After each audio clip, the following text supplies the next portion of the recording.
మీరు చేసింది ఏదైతే ఉందో అది మళ్ళీ తిరిగి మీ ముందుకే వస్తుంది. చూడండి, దీనికి ఏ తేడాలు ఉండవు. మీరు దాసుడి కొడుకైనా సరే లేక కృష్ణుడు పుత్రుడైనా సరే, మీరు అనర్థాలు తలపెట్టడానికి ప్రయత్నిస్తే మీకు కూడా అనర్థమే జరుగుతుంది. చెడు కర్మలు చేస్తే వారికి చెడే జరుగుతుంది.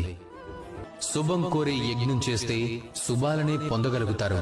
అదే అశుభమనే అగ్గి పెడితే ఎంతటి వారైనా కాలి బూడిదైపోతారు. మీరు చేసింది ఏదైతే ఉందో అది మళ్ళీ తిరిగి మీ ముందుకే వస్తుంది.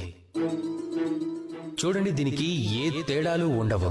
మీరు దాసుడి కొడుకైనా సరే లేక కృష్ణుడు పుత్రుడైనా సరే, మీరు అనర్థాలు తలపెట్టడానికి ప్రయత్నిస్తే మీకు కూడా అనర్థమే జరుగుతుంది. చెడు కర్మలు చేస్తే వారికి చెడే జరుగుతుంది. శుభం కోరే యజ్ఞం చేస్తే శుభాలనే పొందగలుగుతారు.